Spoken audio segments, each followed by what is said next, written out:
All right, hello third grade, happy Thursday. Today again we're going to be working with our addition, subtraction, multiplication, and division sentences.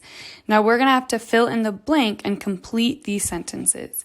So here I have subtraction, and we know the first number in subtraction and division, the first number should always be the biggest. So I want to know what minus 7 equals 1. So I can also write it out like this. So we have 7 minus question mark equals 1.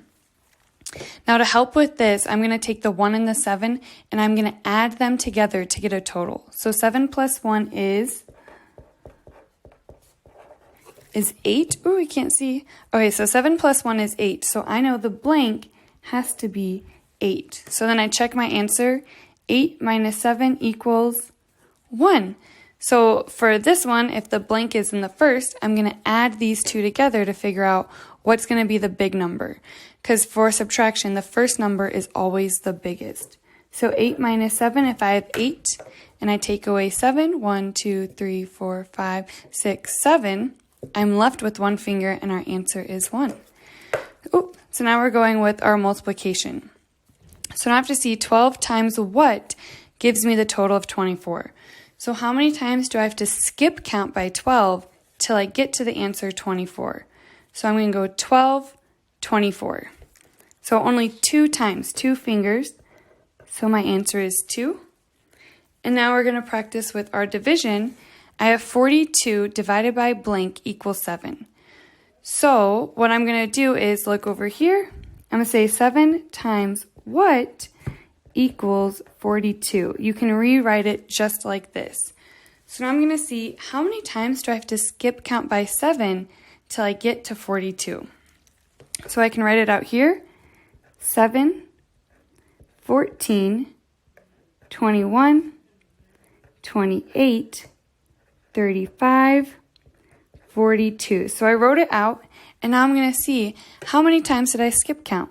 1, 2, 3, 4, 5, 6. I skip counted 6 times.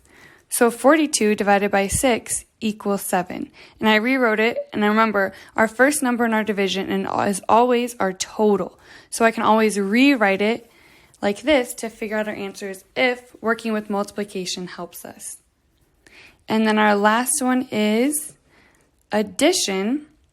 16 plus what equals 24. So to find this answer, I'm going to take my total and I'm going to subtract 16 from it to see what is missing. So now I have 4 minus 6. Well, if I have 4, I can't take away 6, so I have to borrow from my tens. So I'm taking 1 away from the 2 and placing it here. 14 minus 6, I can count up by 6 to 14. 6, 7, 8, 9, 10, 11, 12, 13, 14. So I'm left with 8. And then 1 minus 1 is 0, so I'm not going to add anything. 16 plus 8 equals 24. And when we fill in the blank, it's always helpful that we double check our answers. So if I write this here, I can always write it out like this and see if I get 24. 8 plus 6, so I'm going to add 8, 9, 10, 11, 12, 13, 14. So, oops, not enough room. I put my 4 down here and regroup my ones. 1 plus 1 is 2. So my answer, double checking it, I would get 24. So while we complete the sentences, just make sure that you are double checking your answers and see that when we use multiplication, we're skip counting, and when we do division, we can always rewrite it. Same with our addition, we can rewrite it using subtraction. All right, so that is it for today. Have fun. We're going to continue our review tomorrow. Bye, third grade.